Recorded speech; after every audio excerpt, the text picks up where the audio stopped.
மக்களே, பாரதியார் ஒரு நல்ல வார்த்தை சொல்லியிருக்கிறார். ரௌத்திரம் பழகு அப்படின்னு.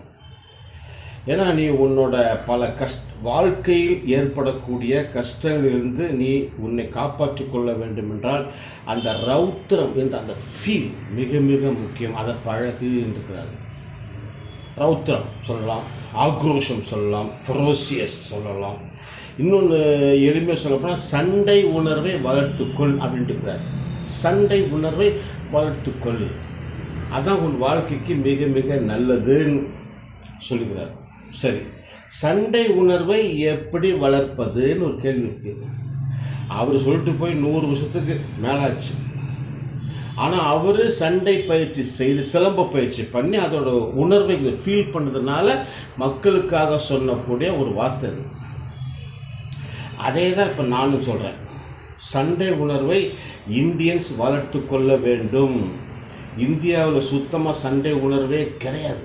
அதனால தான் நமக்கு பல கஷ்டங்கள், ஜாதி மத பேதங்கள், ஆக்சிடெண்ட்டு, தற்கொலைகள், நோய் சாவுகள் அதிகமாக நடப்பது காரணமே சண்டை உணர்வு இல்லை என்பதால் தான். அந்த சண்டை உணர்வை வளர்க்கத்தான் இப்போ நான் பல விஷயங்கள் சொல்லிட்டு வரேன். அதில் ஒரு பாடங்கள் சண்டை உணர்வை வளர்த்து கொள்ளக்கூடிய பாடம் செய்கிறேன். எனது சண்டை உணர்வை நான் எப்படி வளர்த்துக்கிறேன்னு பாருங்கள்.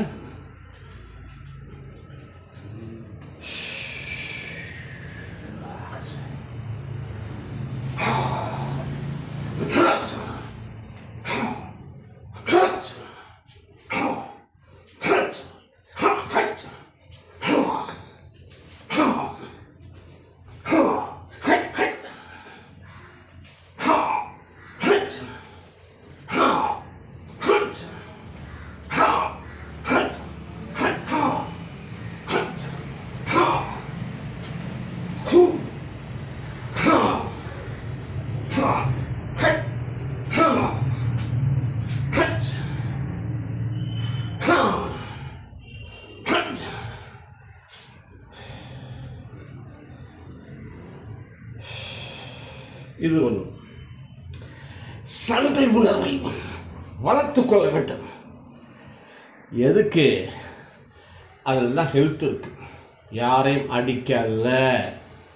ஹெல்த்து, கான்ஃபிடென்ட், கான்சன்ட்ரேஷன், டிசிப்ளின் எல்லாமே சண்டை உணர்வுக்குள்ளே தான் இருக்குது. அது எதுலேயுமே கிடையாது. இதைத்தான் அவர் சொல்லிக்கிறாரு. ரௌத்திரம் பழகு. அதற்குள்ளே தான் உன் வாழ்க்கைக்கு தேவையான பல அறிவுத்திறன் இருக்குது. அதனால் சண்டை கற்றுக்கொள் அப்படிங்கிறத ரௌத்திரம் பழகுட்டு போயிட்டார். இந்தியாவில் யாருமே கேட்கல. இது கேட்காத வரை இந்தியா வல்லரசாக ஆகாது, எதுலேயுமே முன்னேறாது. அதனால் மக்களே, சண்டை பயிற்சி உங்கள் வாழ்க்கை வெற்றி அடைய கற்றுக்கொள்ளுங்கள். வணக்கம்.